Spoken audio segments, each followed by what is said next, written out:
Assalamu alaikum. Welcome to my channel Math Ease, where math become easy with Aisha Azhar. Today we are discussing a very important topic in first year new book, chapter number 4, Introduction to Matrices. Today we will discuss only definition of matrices and its type. Main topic की तरफ जाने से पहले हम basic introduction देख लेते हैं पहले मैट्रिसेस के बारे में, जो कि इम्पॉर्टेंट है एमसीक्यूज़ पॉइंट ऑफ व्यू से। और इस टाइप के एमसीक्यूज़ आपको ई कैट के पेपर में भी आ सकते हैं और एफएससी के जो एनुअल पेपर हैं उसमें भी ये एमसीक्यूज़ बार बार पूछे जाते हैं।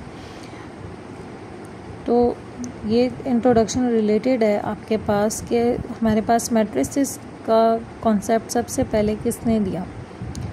मैट्रिसेस का कॉन्सेप्ट सबसे पहले हमारे पास English mathematician James Sylvester and Arthur Cayley ने दिया। इनमें आर्थर कैले का नाम जो है वो बहुत ज़्यादा फेमस है according to his performance in the field of matrices. इसके बाद बहुत से चाइनीज़ और जापानीज़ मैथमेटिशियन ने इस कॉन्सेप्ट पे काम किया, जिनके नेम इस स्लाइड में गिवन है। लेकिन जो पायनियर्स हैं मैट्रिसेस के कॉन्सेप्ट के, वो हमारे पास आर्थर कैले और जेम्स सिल्वेस्टर हैं। अब हम आ जाते हैं मैट्रिसेस की मेन डेफिनेशन की तरफ। मैट्रिसेस बेसिकली आपके पास होते क्या हैं? A rectangular array of number enclosed by a pair of brackets such as example में आपको 2 एग्जाम्पल्स दी गई हैं। एरे का मतलब होता है arrangement, special type of arrangement. और अगर इन स्पेशल टाइप ऑफ अरेंजमेंट को हम स्क्वायर ब्रैकेट्स में क्लोज कर दें, नंबर्स की या अल्फ़ाबेट्स की स्पेशल अरेंजमेंट को अगर हम स्क्वायर ब्रैकेट में क्लोज कर दें तो हमारे पास जो रिज़ल्ट आएगा उसको हम क्या कहेंगे कि वो हमारे पास क्या है, मैट्रिक्स है। ठीक है, तो uh simply matrix is a rectangular array of numbers और elements enclosed by a pair of square brackets. ये जो स्पेशल अरेंजमेंट है ये हमारे पास हॉरिजेंटल लाइन और वर्टिकल लाइंस की फॉर्म में होगी। जो हॉरिजेंटल लाइंस होंगी उनको हम रोज़ कहेंगे और जो वर्टिकल फॉर्म में हमारे पास अरेंजमेंट्स होंगी उनको हम कॉलम कहेंगे। नंबर ऑफ़ रोज़ और कॉलम किसी भी मैट्रिक्स का ऑर्डर डिफ़ाइन करते हैं कि उस मैट्रिक्स में कितने एलिमेंट्स हैं, ये चीज़ डिफ़ाइन करते हैं। नंबर ऑफ़ रोज़ को हम m से रिप्रेजेंट करते हैं, जबकि नंबर ऑफ़ कॉलम को हम n से रिप्रेजेंट करते हैं। किसी भी मैट्रिक्स का ऑर्डर लिखने के लिए हम सबसे पहले नंबर ऑफ़ रोज़ लिखते हैं, then number of column like m/n, और you can also represent it as m cross n. Here cross does not mean the sign of multiplication, ये multiplication नहीं है। ठीक है, फॉर एग्ज़ाम्पल कि अगर एक आपके पास मैट्रिक्स है जैसे कि एग्ज़ाम्पल 1 में शो किया गया है, इसके अंदर आपके पास 2 हॉरिजेंटल रोज़ हैं एंड 3 वर्टिकल कॉलम्स हैं। तो रोज़ आपके पास कितनी हो गई, 2, और कॉलम कितने हो गए, 3। तो आपके पास ऑर्डर क्या हुआ, 2/3 या 2 क्रॉस 3। अब इस 2 क्रॉस 3 को मल्टीप्लाई करके आपने 6 नहीं लिखना। ठीक है, तो ये ऑर्डर से रिलेटेड क्वेश्चन भी आपको एमसीक्यूज़ में भी पूछे जा सकते हैं, एफएससी के पेपर के एमसीक्यूज़ में भी और ई कैट के पेपर के एमसीक्यूज़ में भी ये चीज़ आपसे पूछी जा सकती है।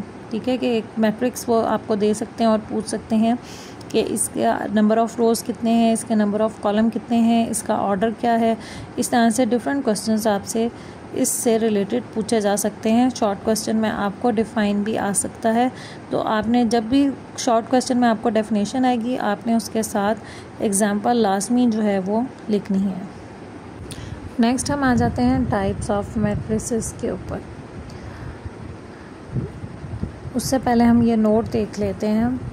A matrix A is called real if all its entries are real. Since आप लोग कॉम्प्लेक्स नंबर के कॉन्सेप्ट से वाकिफ़ हो चुके हैं तो अगर एक मैट्रिक्स की तमाम एंट्रीज़ रियल होंगी तो उसको हम रियल मैट्रिक्स कहेंगे, और अगर उसमें कोई भी एंट्री आपके पास कॉम्प्लेक्स होगी तो हमारे पास जो मैट्रिक्स है वो हमारे पास कॉम्प्लेक्स वैल्यूड मैट्रिक्स बन जाएगा। इस नोट को समझना हमारे लिए ज़रूरी है क्योंकि हमने नेक्स्ट कॉन्सेप्ट्स पढ़ने हैं हर्मिशियंस, क्यों हर्मिशियन के वो कॉन्सेप्ट हमारे पास कॉम्प्लेक्स मैट्रिसेस के ऊपर ही डिफ़ाइन होते हैं। अब हम आ जाते हैं टाइप्स ऑफ मैट्रिसेस की तरफ। फर्स्ट टाइप है हमारे पास रो मैट्रिक्स, इसको हम रो वेक्टर भी कहते हैं। ऐसा मैट्रिक्स जिसकी सिर्फ वन रो हो, जैसे कि इसके नाम से पता चल रहा है, वो हमारे पास कहलाता है row matrix.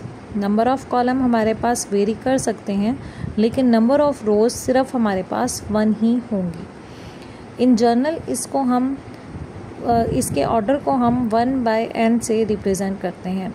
Again it is an important MCQ, ठीक है।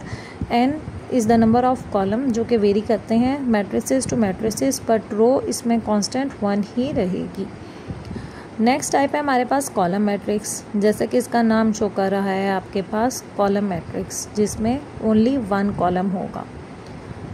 लाइक रो मैट्रिसेस, इसके अंदर m की वैल्यू वेरी नहीं करेगी, m की वैल्यू वेरी करेगी, डैट इज़ नंबर ऑफ़ रोज़ आपके पास चेंज होंगी, लेकिन नंबर ऑफ़ कॉलम आपके पास कांस्टेंट यानी कि 1 ही रहेगा। तो इसका ऑर्डर आपके पास m/n या m/1 या m×1 हो जाएगा। तो आपके पास जो है कॉलम मैट्रिक्स को हम कॉलम वेक्टर भी कहते हैं। तो पेपर में जब भी आपको डेफिनेशन आएगी आपने उसके साथ एग्जांपल लाजमी लिखनी है और इनके ऑर्डर्स को भी मेंशन करना है, और इनके ऑर्डर्स आपके पास MCQs में भी पूछे जा सकते हैं, इम्पॉर्टेंट MCQs हैं, तो इनके ऑर्डर्स को भी आपने याद रखना है। तो ये सिंपल 2 टाइप्स हैं मैट्रिसेस की, row matrix and column matrix. 1 row होगा तो रो मैट्रिक्स, 1 कॉलम होगा तो column matrix. Here comes the next type of a matrix that is called rectangular matrix. Rectangle की शेप में होगा ये मैट्रिक्स, इसीलिए इसको हम रेक्टेंगुलर मैट्रिक्स कहते हैं। रेक्टेंगुलर मैट्रिक्स कोई भी ऐसा मैट्रिक्स जिसमें नंबर ऑफ़ रोज़ और कॉलम इक्वल ना हो, वो हमारे पास रेक्टेंगुलर मैट्रिक्स कहलाता है। जैसे कि आपके पास यहाँ एग्जांपल में कुछ मैट्रिसेस दिए गए हैं। इसमें फर्स्ट मैट्रिक्स में आप लोग देखें कि आपके पास 2 रोज़ और 3 कॉलम है, तो इसका ऑर्डर 2/3 है। नंबर ऑफ़ रोज़ और कॉलम इक्वल नहीं है, तो ये हमारे पास क्या कहलाएगा, रेक्टेंगुलर मैट्रिक्स। सिमिलरली हमारे पास एक और एग्जांपल दी गई है रेक्टेंगुलर मैट्रिक्स की। यहाँ मैं आपको ये क्लियर करती जाऊँ कि जब आपको ये MCQs के अंदर आएगा तो इस तरह से आएगा कि उन्होंने पूछा हुआ होगा where m is not equal to n, ठीक है। ये रेक्टेंगुलर मैट्रिक्स के लिए number of rows and number of columns are not equal, a matrix is said to be a rectangular matrix if. Options में आपको डिफरेंट ऑप्शंस दी होंगी, जिसमें से करेक्ट ऑप्शन आपके पास क्या होगी, m is not equal to n। और short question में अगर ये आपको आता है तो आपने डिफ़ाइन के साथ एग्जांपल भी देनी है और इसके ऑर्डर को भी सही से मेंशन करना है। Next type is square matrix. जैसे कि इसके नाम से पता चल रहा है, इसकी शेप स्क्वायर की तरह होगी। एज़ यू नो स्क्वायर की तमाम साइड्स आपके पास बराबर होती हैं, तो इसी तरह से हमारे पास स्क्वायर मैट्रिक्स में नंबर ऑफ़ रोज़ और नंबर ऑफ़ कॉलम इक्वल होंगे। If m is equal to n, then the matrix m×n is said to be a square matrix of order n/m, that is the number of rows is equal to the number of column in a matrix. Example आपको दी गई हैं। This is the main type of matrix, क्योंकि matrices की different properties, main properties जो कि हम आगे पढ़ेंगे, लाइक डिटर्मिनेंट, एडजॉइंट, ये प्रॉपर्टीज़ स्क्वायर मैट्रिसेस के ऊपर ही डिफ़ाइन होती हैं। इसके अलावा डायगोनल की प्रॉपर्टी भी इसी मैट्रिक्स के ऊपर होल्ड करती है। डायगोनल आप लोगों को पता है, स्क्वायर के अंदर डायगोनल क्या होता है, जो ऑपोजिट वर्टिसेस को जॉइन कर रहा हो। तो इसी तरह से यहाँ पे भी हमारे पास डायगोनल को हम डिफ़ाइन करेंगे। जैसा कि आप देख रहे हैं कि यहाँ पे आपके पास 2 डायगोनल्स ड्रॉ की गई हैं, जिसमें से एक डायगोनल को हमने प्राइमरी डायगोनल कहा है, जबकि दूसरी डायगोनल को हमने सेकेंडरी डायगोनल कहा है। इन जनरल जब हम इसको डिफ़ाइन करते हैं तो किस तरह से करते हैं कि for all I A I J I is equal to J. I हमारे पास किसी भी एंट्री का कॉलम बता रहा होता है और जे जो है आई रो बता रहा होता है और जे कॉलम बता रहा होता है। यहाँ मैं आपको बताती चलूँ कि मैट्रिसेस के एंट्रीज़ को हम इन जनरल ए आई जे से रिप्रेजेंट करते हैं, वेयर आई बताता है कि वो किस रो में लाई कर है और जे बताता है वो किस कॉलम में लाई कर है। For example A22 means that it is the element of second row and second column. Similarly, A13 represents first element of third column. अब आ जाते हैं हम नेक्स्ट टाइप की तरफ, जो कि है डायगोनल मैट्रिक्स। डायगोनल मैट्रिक्स की डेफिनेशन समझने के लिए आपको पहले डायगोनल की डेफिनेशन अच्छे तरीके से समझनी होगी। ये डेफिनेशन प्रिंसिपल डायगोनल से रिलेट करती है। प्रिंसिपल डायगोनल, जैसा कि मैंने आपको पहले बताया कि for all A I J where I equal to J represents the elements of the principal diagonal. So in diagonal matrix principal diagonal की तमाम एलिमेंट्स के अलावा बाकी तमाम एलिमेंट्स मैट्रिसेस के अंदर ज़ीरो होते हैं and at least one element in the main diagonal और principal diagonal is non zero. ठीक है, ऐसा मैट्रिक्स जिसके अंदर डायगोनल एंट्रीज़ के अलावा बाकी तमाम एंट्रीज़ ज़ीरो हो जाएं उसको हम डायगोनल मैट्रिक्स कहते हैं।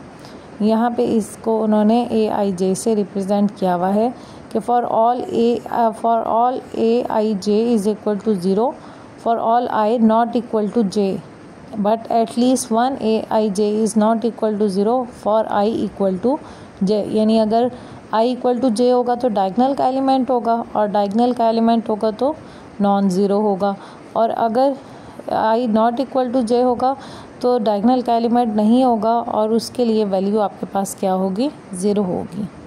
अगेन ये आई जे का कॉन्सेप्ट थोड़ा सा ट्रिकी है, तो आपके लिए ये कॉन्सेप्ट इम्पॉर्टेंट है MCQs पॉइंट ऑफ व्यू से। तो आपने इसको MCQs के लिए याद रखना है कि A I J is equal to zero होगा for I not equal to J and A I J is not equal to zero for I equal to J in the diagonal matrix. Diagonal matrices की आपको भी example दे दी गई हैं। Scalar matrix. Scalar matrix is a type of diagonal matrix in which all diagonal entries are same, यानी एक ही value होगी तमाम डायगोनल एंट्रीज़ की, और क्योंकि डायगोनल मैट्रिक्स है तो डायगोनल के अलावा बाकी तमाम वैल्यूज़ आपके पास क्या हो जाएंगी, ज़ीरो हो जाएंगी।